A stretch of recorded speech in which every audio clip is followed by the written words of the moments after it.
Los Angeles friendos, join Going In Raw as we go live on stage with Wrestling with Regrets Brian Zane September 24th at the Nerdist Showroom in LA. The link to tickets is in the description. This is Charlotte, and you're watching Going In Raw. That sounds terrible. What's up? This is the most must-see WWE superstar of all time and his lovely, gorgeous wife, Marie.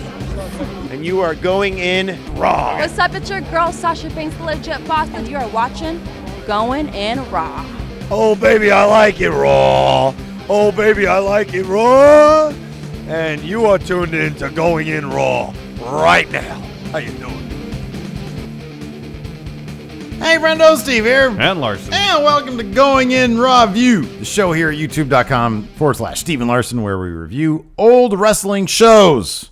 This week we've got the debut of the Ruthless Aggression era. Yeah. Whoa. In 2000, June 24th, 2002 episode of Monday Night Raw.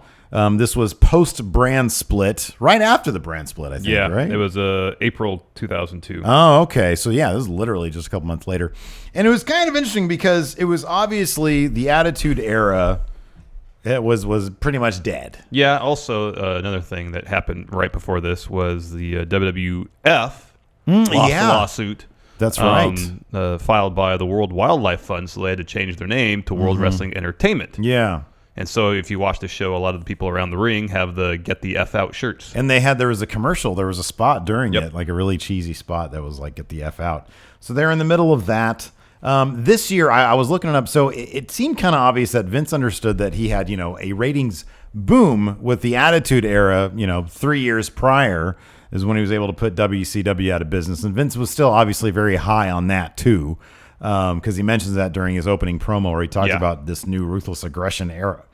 But 2002, with basically no Stone Cold, I think The Rock was a part-timer as well. Yeah, and they mentioned during this show that Triple H was having elbow surgery. Okay, so yeah. he's out of action as well. So it's funny that it was nothing. The WWF was just depth. There wasn't a lot of main event. I mean, you had The Undertaker. You had on Raw, you had Undertaker, you had Booker T, you had Brock, who they were bringing up really quickly at the main event level. Yeah. On SmackDown, you had Angle, you had Benoit, you had Hogan over there, Edge. But their two big mainstays, Rock and Stone Cold, were pretty much not around. And then and so you had this weird mix of like former WCW, former ECW guys. There didn't seem to be like a real coherent like vision of things. When was Heyman was lead writer on SmackDown? 2003, I believe. I think, was it 2003 or 2001? Because I think it was a really short period of time. Yeah, I think it was early 2003. Was it? Yeah, I thought so. Okay. I thought we looked at it before. Oh. But anyways, I really wished I had counted the number of times that Vince said ruthless aggression during his opening promo to start this show. So that's how that's how the show opened with number one. I really loved the opening theme song. Yeah. Let's get it on, that one. I like that one. Yeah, it's good. Everything was new metal back then. Pretty much. It was all new metal. They were still in the thick of that.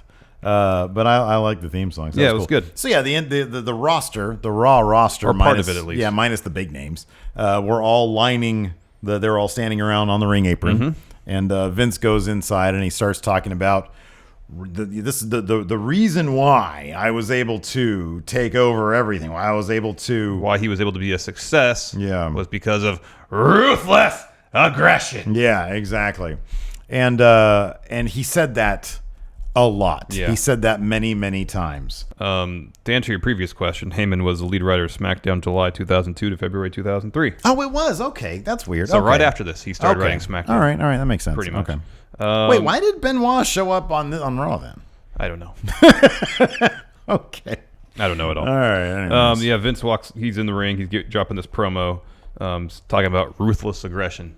Ad nauseum. Yeah, he goes to everybody around the ring who's standing on the apron and is challenging them, saying who is going to grab what they want, who's going to become the next huge star by using ruthless aggression. And he says it over and over again. And in fact, it bled over to when Cena debuted 3 days later. Yeah. Because Angle said, what's your deal? What do you have that makes you think you can come out here and challenge me? And he said, Ruthless Aggression. And during the main event of this Raw, Brock Lesnar said Ruthless Aggression several times too. It seemed like with the World Wildlife Fund lawsuit, them coming on, the losing end of that, kind of the top of the card changing with new talent, they just probably saw this as opportunity. Hey, we have to rebrand in the company. Let's just do a full rebrand across the board. Yeah, exactly. I mean, it's when you see your cash cow kind of on the wane, you need to do something to give it a kick in the pants.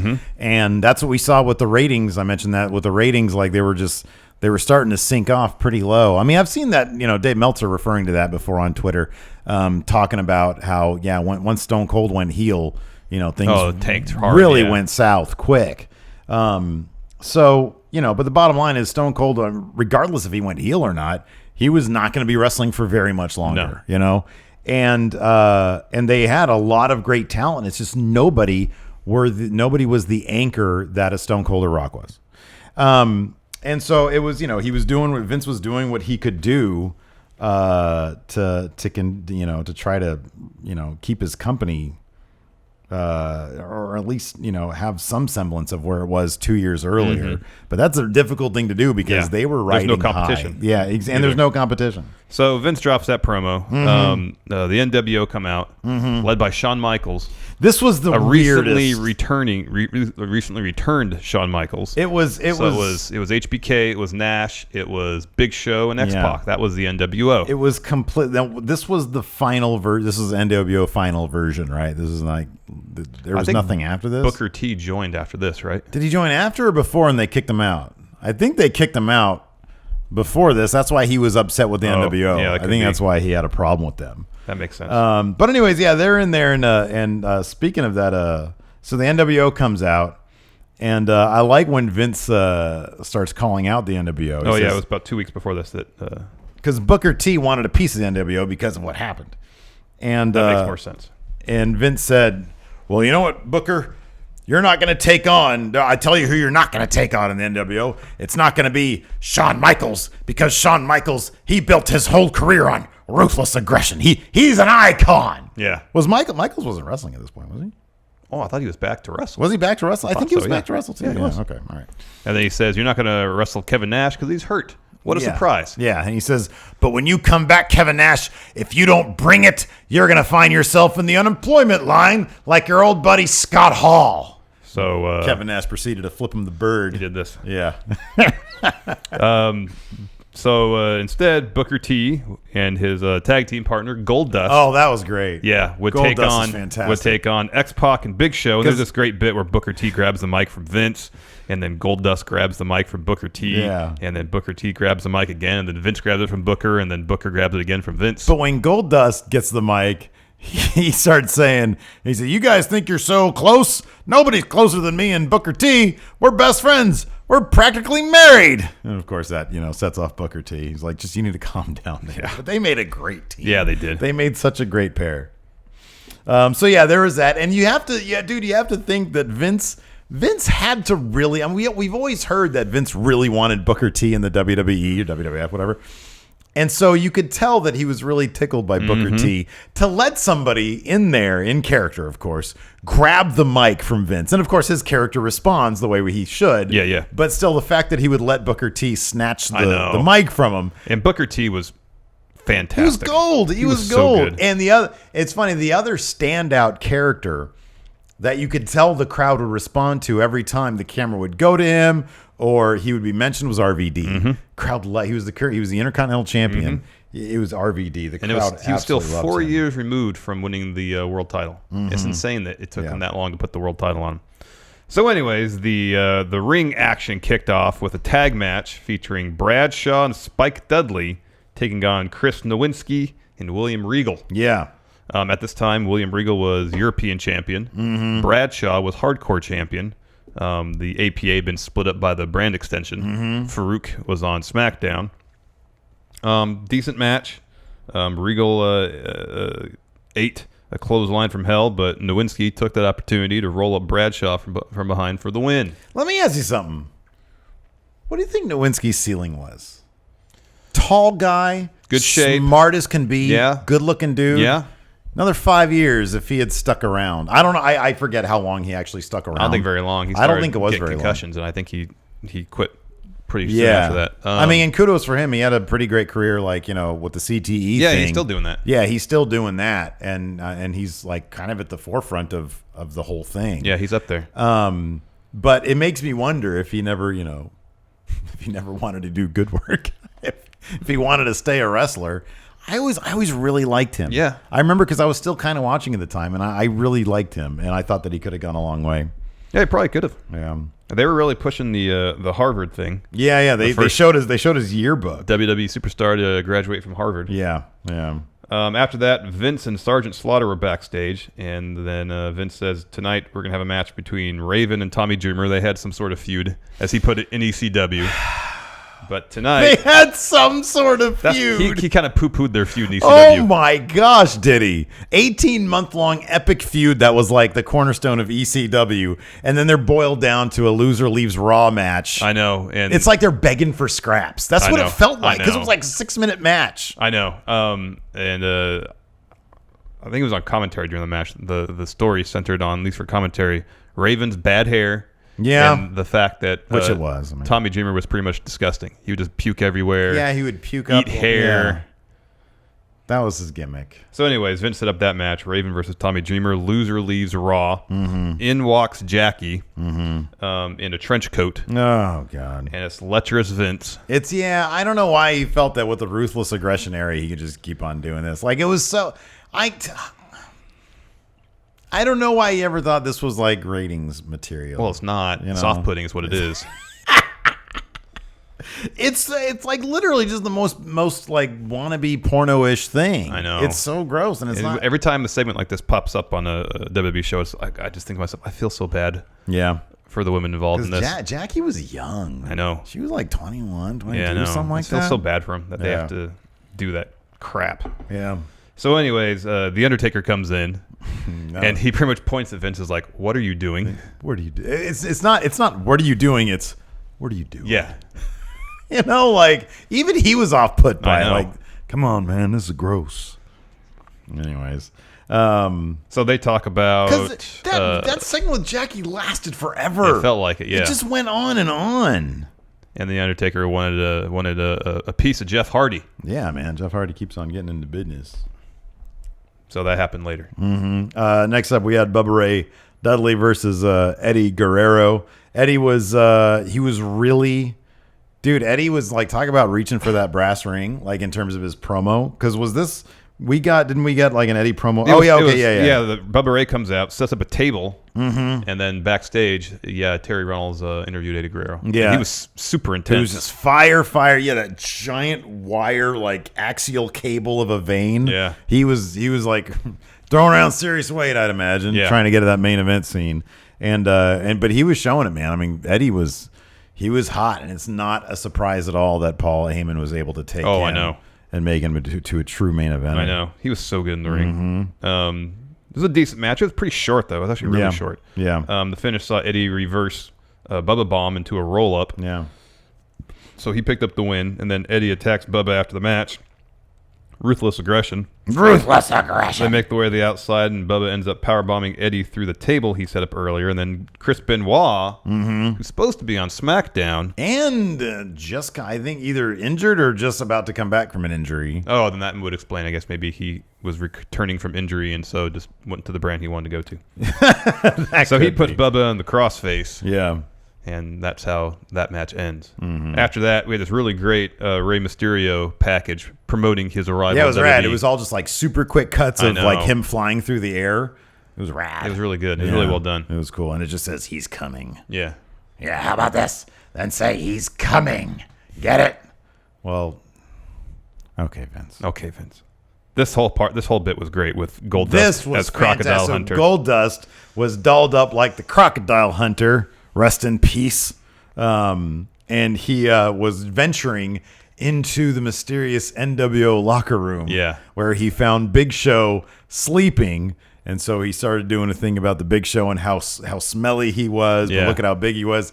And then X-Pac walks in and says, what are you doing here, man? Hold on. X-Pac walked in from the bathroom. You hear a flush. Yeah. Was X-Pac dropping a number 2? Yeah, probably. Is he making poop? Yeah, I imagine so. Probably. Yeah. Somebody comes in and just says, pre-poop. Hey, what are you doing here? Poop. Yeah. And Goldust says he's like a grease rat. Yeah. He doesn't even acknowledge X-Pac. He just looks at the camera and says, oh, look what we have here. It's a grease rat. Yeah. It's pretty good. So the chase is on. Goldust runs away as X-Pac, goes on the pursuit. Chases after him. Yeah, we cut to the Hardys backstage. Mumbling to each other. Mumbly Jeff Hardy. Because they're too cool for school. That's the thing. Like, they're so cool that they're, like, not in, like, super loud promo mode or anything. They're just like, hey, man, we're going to go. Yes. None of that. No. Wonderful. None of that. Hey, man, be real good if you made this guy obsolete. It'd be wonderful. That's my Matt Hardy, apparently, is Jim James. Delete. Hey, we should be we're going to be big superstars. Yeah, delete. Hey, man, let's just do our solo thing, man. We're going to be big stars. Well, first I'm going to take on The Undertaker. Oh, man, that's a pretty tall task. Yeah. He does have powers of darkness. He is. Yeah. Hey, man, too extreme. I know. What was that about? What is this stuff? We're Team Extreme, man. That was weird. Where's Lita?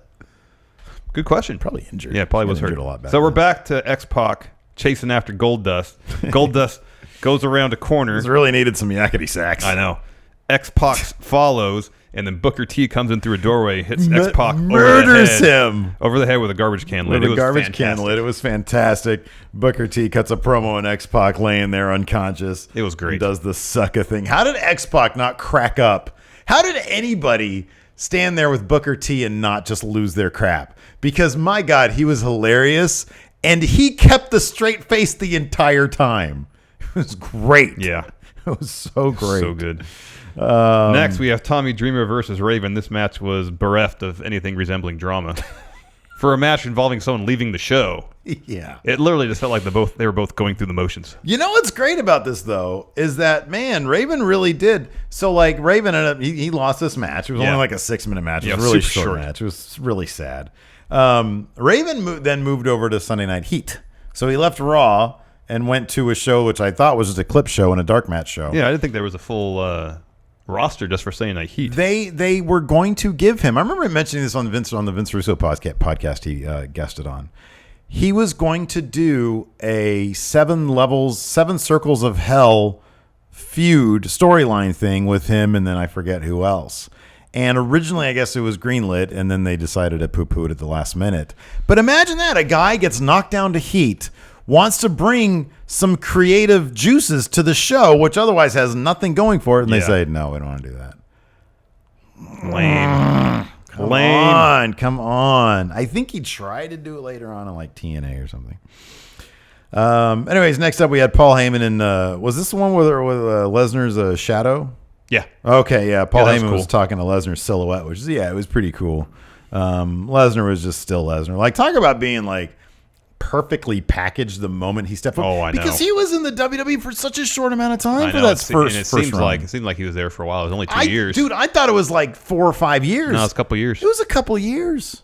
That's insane. He was so well packaged and just immediately shot up to the top. Yep. Yeah, it was perfect. Next, Raven tries to leave the arena, and then Matt Hardy attacks him. As a retaliation, Wonderful. Retaliation for handcuffing Jeff Hardy to the ropes the previous week. Yeah. Excuse me. Beats his butt. Apparently, do you know that I heard this too, that Vince, when Raven was brought back in. Oh, yeah, I heard that. Vince was like, "Who hired Scotty Polo?" Yeah, he didn't know. Until he was watching in Gorilla, the show. Yeah. It's like, when do we bring back Scotty Polo? How disheartening is that? That's terrible. Raven was great in WCW. He was fantastic. Dude, and ECW, of course. Let's see here. After that, we had Brock Lesnar's coronation as King of the Ring. So back then, they did a thing where King of the Ring, the winner got. That was the only time I think this ever happened. What a bummer. I know. A tournament for a main event shot at SummerSlam. Makes the most sense in the world. That's great. That's fantastic. Only did it once. RVD interrupted the coronation, attacked Lesnar. RVD was supremely over. Oh, yes. Next to maybe him and Booker T, 1 and 2, maybe. Yeah. Top 2 faces on Raw. RVD was so over. That main event was hot. Yeah, it was. The crowd was hot for that main event. Both the last 2 matches, the crowd was really into, and they were both really good. Yeah. Yeah, still a lot of signs in the crowd. Yeah. Yeah. Let's see here. So anyways, at the end of this, right after this, Lesnar and Heyman confront Vince backstage, and Heyman says, we don't want to wait till SummerSlam. We want a title match now, tonight. Give us RVD. Yeah. Vince agrees. He says, yeah, I'll do it. So for the main event, RVD versus Brock for the Intercontinental title. Yeah. Next up, we had Jeff Hardy versus The Undertaker. Again, Ruthless Aggression. Jeff took a choke slam on the outside. This was basically just The Undertaker. Yeah. The Undertaker was just ragdolling Jeff Hardy. Pretty much for the good portion of this short match. And I forgot they actually had a single undisputed title belt. Yeah, that's right. What The Undertaker was carrying around. What'd you think of that old title belt? Look, pretty generic, huh? Yeah, really it's generic. Pretty generic. It looked like an amalgam of the Smoking Skull belt, like the shape of the belt. Yeah. With little hints of the eagle belt. Nothing really distinctive about it. There was zero distinctive about it, yeah. It's kind of a bummer. So, yeah, Undertaker wins with a devastating last ride. It looks like Jeff Hardy's head bounced off the mat. Oh, my God, I know. Yeah, that looked really So, bad. the Undertaker hops on his chopper, his motorcycle, drives up the ramp a bit. Jeff Hardy starts screaming at him. He says, I'm not done with you. Yeah. I want another match. You may have beat me, but I want another match. A ladder match next week. For the title, didn't he say? Yeah. So, I want to fight for the title. Well, something's going to be hanging over the ring if it's going to be a ladder match. Well, it shouldn't really work that way, though. You just got your butt handed to you, and now you're, like, challenging for the title. Usually I do the thing where if you can beat this guy, then you can challenge for the title. But he goaded That's not the way it works in the Ruthless Aggression era. He goaded the Undertaker into it, so Undertaker said yes. He's like, yeah, sure. I have no idea what happened there. I assume the Undertaker won. Yeah, probably. Next up, we had Trish Stratus and Linda Miles, who was the co-winner of Tough Enough Season 2, they said. Yeah, Tough Enough Season 2 with Jackie Gata, I believe. Yeah. Right? They took on Molly Holly and Jackie Gata. Why was it a story back then about Molly Holly having, in their eyes, a fat butt? I don't know, man. I thought her butt was perfectly fine. Good. Yeah. Good butt. I don't know why that was a thing. Like everybody, like commentary, especially Lawler, I don't know. was making a point of talking about her rear end. I'm like, what's... Yeah, I don't know. It's like, why are... It seemed like they were fat shaming her. Yeah, I know. It was weird, too. Like, they did that with Mickie James also later. Like, much later. Yeah. Or trying to fat shame her. I think maybe was Molly Holly still kind of doing the PTC thing? I don't remember. Wait, what was the right to censor RTC? Yeah, no, I don't think so. Okay. Not based on it. That was Ivory. That was in right to censor. Oh, okay. Molly Holly's ring gear looked like the most comfortable thing, though. Well, it looked like something you'd wear, like, just doing the garden. I know. Doing your garden. Yeah, totally comfortable. Yeah, it did. Yeah, absolutely. And she was always really good in the ring. Yeah. In this case, though, Trish Stratus pinned Molly Holly with Stratusfaction, which is a bulldog. This is, he bounced off the rope. Springboard bulldog. Is that what it is? Yeah. Next up, we had an RVD interview. It was short. And it was interrupted by Paul Heyman and Brock Lesnar saying, we're going to have a match tonight, and you're going to lose that title. Correct. Next up, we had the NWO in hallway. They were just arguing. Well, yeah, at first, like, it was kind of mellow, and then all of a sudden, Kevin Nash out of nowhere said, "You guys need to get this. Show me something. Show me something." I know. I kept on yelling that over and over and over again. Like, it was just out of nowhere. Like, he was mellow, and then he just started shouting. Shawn Michaels wearing that stupid cap of his. Was that a beret? No, it was like those. It's like a golf cap. It's like a Kangol hat, like the one Sam Jackson wears. Yeah, exactly. I think it's how you pronounce the beret. It's not a beret. What's a beret then? A beret is like, well, like the one Shawn Michaels wears. It has a button on the front on the bill. Oh yeah. I don't think a beret has a bill on it. Oh okay. Oh, I got you. Okay. I don't think. All right. I think they're called Kangol. Dude, Kangol. It made him look so uncool.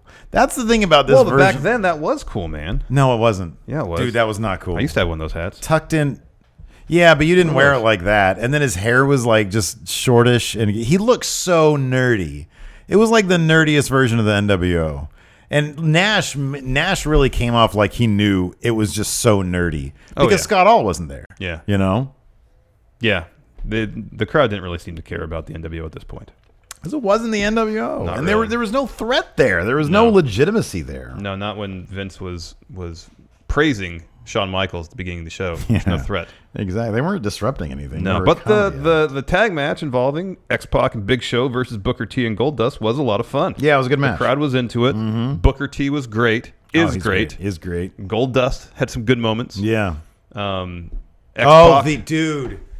When Goldust did the Bronco Buster on X-Pac, I was dying. And did the crotch chop. Did the crotch chop. X-Pac did. But he was just doing the most. Because the awesome thing about Goldust, one of the awesome things about Goldust was how stiff and odd as a competitor he moved. Mm-hmm. And yet he's supposed to be this androgynous sexual being, which you just think is like a very like smooth in rhythm thing, but he's so like stiff. He can be. And so when he goes, like his weird long legs are like, he's like basically. I felt like he was kind of like making fun of the move when he did it.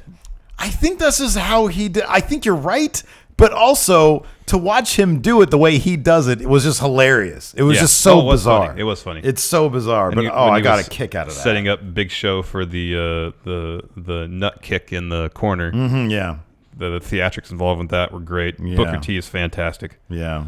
And then Big Show was able to get like a punch in on Goldust as he tried to go for the nut shot that led to the he grabbed him by the throat. Yeah.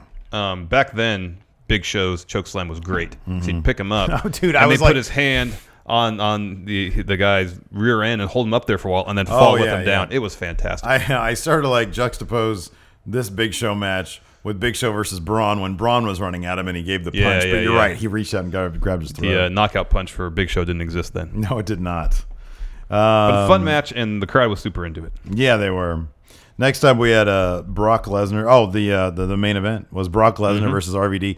Crowd was hot for this. Crowd was hot for RVD, and they booked RVD so strong. It's kind of different because they didn't book Brock nearly as strong then, obviously, as they do now. He was undefeated for a while. He was undefeated. I mean, he beat like both. I think before this, like one of his first matches was he beat both the Hardy Boys in one go. Yeah. And so they booked him like a monster. But they booked RVD really strong. Yeah, they did. Really strong. Yeah, he put up a good fight against Lesnar. There were some great bits here. Heyman was all over this too. Brock kept on yelling ruthless aggression. Yeah. At one point, Brock got a hold of a chair, and RVD did the thing where after the match, yeah. Yeah, that was cool. That was cool. The finish saw Heyman break up a pinfall where RVD was in theory going to score a win over Lesnar. Yeah. So the ref Hebner DQ'd Brock. Yeah. Right after the bell, Brock attacks. That's when the chair comes into play. Heyman puts the chair in the ring. Brock picks up the chair to hit RVD. RVD hits him with a Van Terminator. Yeah.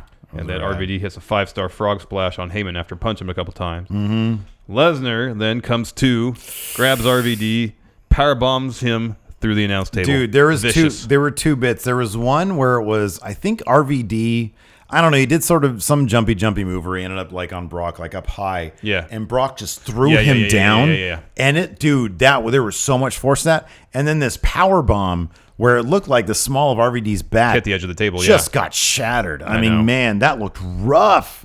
That looked so rough, but it looked great, and the crowd was huge for it. Yeah. Crowd was really into it. Man, RVD was hot. It's so amazing that, I mean, he eventually did. It's so amazing to me that a guy like RVD really did get as far as he did in the WWE, because he's not your typical WWE guy necessarily, Not necessarily. Like, he was never a great promo guy, but the people all really dug him because he was spectacular in the ring. He did things that so no one else did. He did, exactly. And pretty much from the moment he showed up after ECW was bought by WWE, he was one of the most popular guys in the company. He really instantly. Was.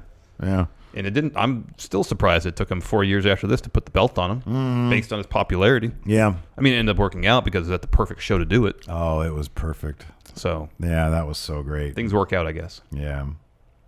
So anyways, that was the show. We're going to talk about next week. So we got kind of something special going on. Yes. I know our good friend Othair Thabata keeps on asking us about Armageddon 2006. Yeah. Thayer, we will get to that. We will get to that. However, we were presented with an opportunity from the people over at St. Martin's Press. They've got the new Ric Flair, Charlotte Flair book, Second Nature. They gave us, to give away, these aren't just for us, 2 signed copies signed by Rick and Charlotte. There's Rick. There's Charlotte. Yeah.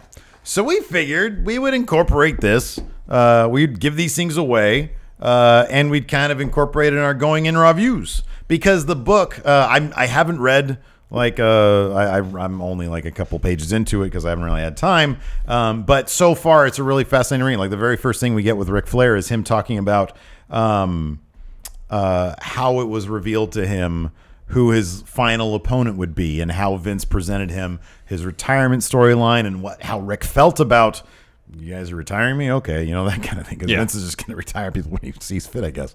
And then how it was revealed that Shawn Michaels would be his opponent, and then how his mind started racing through all that. So it is so far, it's a really fascinating read. I'm really anxious to get to the Charlotte stuff as well. But we figured we do for 2 consecutive weeks. We would give one of these away week 1, and then we'd give one of these away week 2. And we figured, you know what?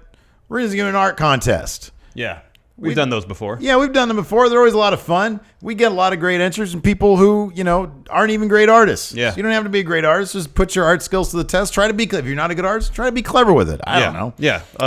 Your charge, your goal is just to draw your favorite Ric Flair in-ring moment. Give us your artistic interpretation of your favorite Ric Flair moment. Some of our favorites will end up on the board, but we got to freshen up this board back here. So we're going to put some up there, and then our favorite one from we'll get this copy right here, and then next week we're going to do Charlotte. Will be show us your favorite Charlotte moment. Yes, and to give you guys all some inspiration as far as quality Ric Flair moments, here are 3 shows up for nomination. Correct. For us to review next week. Yes. First, Chi-Town Rumble '89, Ooh. the first of Ric Flair and Ricky Steamboat's trilogy of matches. Classic trilogy. Classic. Yeah. Second, Raw, January 16th, 2006, Ric Flair versus Edge in a ladder match. Ooh, yeah. It's a good match. And Charlotte is there in attendance. True. Yeah. And third, since we talked about earlier, Ric Flair's retirement match against Shawn Michaels at WrestleMania 24. Those are your 3 nominations. We will post a thing on Patreon. You can vote. The $10 patrons and up get to vote on this. And next week we'll do the same for Charlotte. Yeah, exactly. So we now have the winners. See, we got to start doing this a different way, where we can say, hey, these are the things. Now you can vote on them. And so people watching this can then go vote on them. It's true. We're just going to go ahead and announce the winner now. Yeah, and that's how we do it. And the winner is Raw, January 16th, 2006. Fine choice. So yeah, that's it. Let us know what you guys think about Ruthless Aggression Episode 1 in the comments. And until next time, we'll talk to you later. Bye.